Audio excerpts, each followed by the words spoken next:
Shalom Echem, bienvenue donc dans notre rubrique Les clés du bonheur. Alors je vais vous donner aujourd'hui une clé, mais c'est pour vous, mesdames. Messieurs, s'il vous plaît, vous fermez la vidéo et vous allez faire autre chose. Mesdames, je m'adresse à vous. Soutenez vos maris. Vous allez me dire, bah oui, évidemment qu'on doit soutenir nos maris.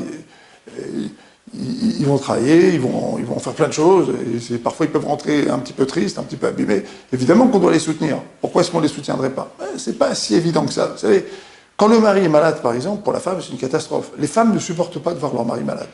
Vous savez qu'en plaisantant, on dit souvent que pour qu'un homme comprenne ce qu'il endure, ce que sa femme va endurer quand elle accouche, il faut qu'il ait 38,5 de fièvre. À ce moment-là, il peut commencer à comprendre ce que la femme a enduré quand elle accouche. Ce qui est une manière aimable de dire que finalement, quand le mari est malade, on a envie de le tirer du lit et de dire « allez, bouge-toi ». Les femmes ont un petit peu de mal à supporter que leur mari soit malade. Un petit peu de mal à supporter qu'il ait des états d'âme, qu'ils soient un peu déprimés. Alors ça dure, ça peut durer parfois pendant 1 mois, 2 mois, 3 mois. Les femmes ont un petit peu de mal à le supporter. Pourquoi?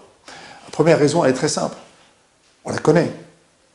La femme va avoir une épaule sur laquelle se reposer. Mais si l'épaule n'existe plus et que le mari déprime ou qu'il est malade, ça devient une véritable panique. Parfois même, ça devient une colère. Pourquoi est-ce que je ne peux pas compter sur lui? La deuxième chose, deuxième raison, c'est que l'amour. C'est difficile de voir quelqu'un qu'on aime souffrir. Alors, on perd tous nos repères. Elle est dans la souffrance, elle est dans la maladie. Qu'est-ce que je vais faire? Puis, troisième point, lorsque le mari est malade, ou lorsque le mari est souffrant, ou lorsque le mari n'assure plus, entre guillemets, il est au chômage, il a un problème, ben finalement, en général, il est moins attentionné vis-à-vis de son épouse. Et là, c'est l'épouse ici qui se retrouve également délaissée. Alors, il faut savoir une chose, clé fondamentale, c'est un grand secret ce que je veux vous dire, et c'est un secret qu'il faut diffuser. Ce qui fait qu'un mari qui est déprimé, qui est malade, qui est fatigué, qui est dans l'échec, qui est dans le problème, il va pouvoir redémarrer, c'est parce qu'il a à côté de lui une femme qui va lui dire « je crois en toi ».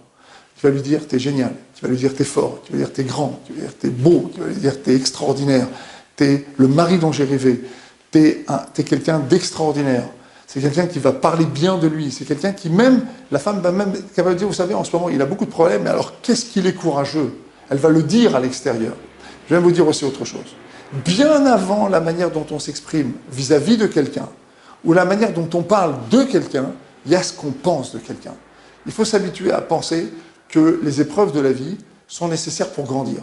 Et que lorsqu'un homme subit des épreuves, en vérité, il est en train de grandir. Donc l'autre qui est à côté, il doit aider celui qui subit l'épreuve à grandir. Et comme la femme, en général, elle a besoin d'un mari fort, elle le voit faible, alors elle dit, mais qu'est-ce que je dois faire? Au mieux, c'est la panique qui s'empare d'elle. Au pire, elle commence à se méfier de lui, à le trouver un peu faiblard. Il faut savoir qu'ici se joue une épreuve qui va faire grandir le couple.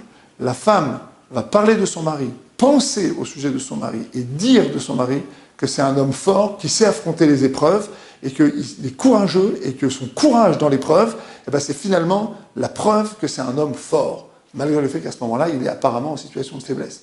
Voilà comment on donne de la force à quelqu'un qui, en apparence, pour l'instant, présente tous les signes de quelqu'un qui, précisément, n'est pas fort. Voilà.